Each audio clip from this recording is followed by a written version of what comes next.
students, if you could pick, would you pick Chipotle or Moe's? So just a nice, easy question saying that, hey, I have my choice too. Like, it's just light and easy to get them going. And then I asked them a follow-up question. Has nothing to do with Chipotle or Moe's, but ask them, what's one thing you struggle with in math? So I find out right then, I got them with an easy question, and then they're willing more to share and tell me because they do know what they struggle with. And it takes time to build up and open up, but just by the loose questions, it does help. It made it easier to communicate, and it was actually pretty cool because I said, all right, tell me a secret talent too.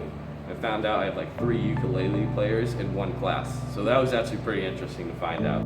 Yeah. So strategies wise, what I've done in class is I've started really small with some kind of surface level emotional things, or even the surface level, like what are things that you like to do or the things that you did over the summer. But then we kind of moved into identifying like where your current emotional state or current stressors that you have. And I've done them, I usually do them as warm-ups. And that's kind of a way just to start class and kind of ease into the day. And I've used forms for like 1 or 2 word answers, and or for like a scale of like stress or a scale of emotional, happiness to sadness or whatever. And I kind of show them where the class is, kind of in a graph from that. We've done word clouds as well, with kind of like a 1 or 2 word answer about how school's gone so far, that sort of thing. The strategies I've used to work with these students are goal setting, also managing emotions. Positive self-talk is another thing I use with the students. I think with goal setting, students are able to brainstorm ideas that they can use to create change in their life. For example, if they're feeling isolated, they can set a time to have a socially distanced walk with a friend once a week.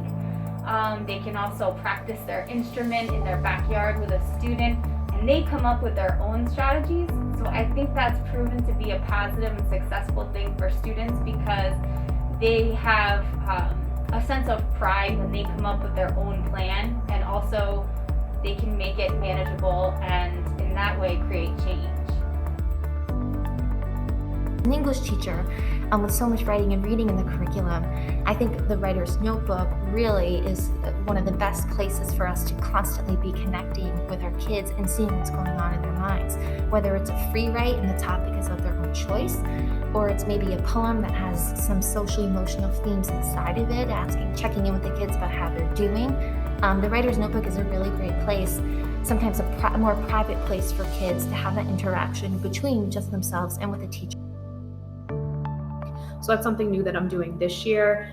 Something else that I'm also doing is I kind of tailored my lessons at the beginning of the year to focus on community building, but also, again, getting that snapshot of where kids are.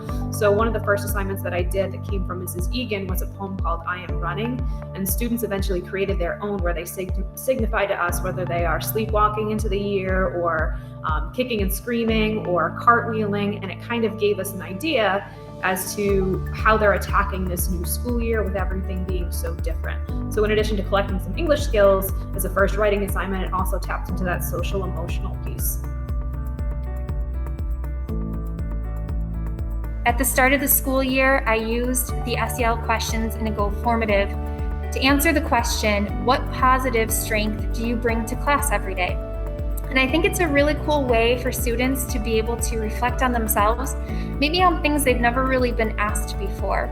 And so it also provides validation for the students, giving them something tangible to either write in or check in on a Google form allows them to really feel that what they're saying matters. It's really difficult, even in a normal situation, to have students answer about things that might having to do with self-awareness or how they're doing in front of a whole class. This way, using either Go Formative or a Google form, it's able to connect with kids in class as well as students who might be joining virtually.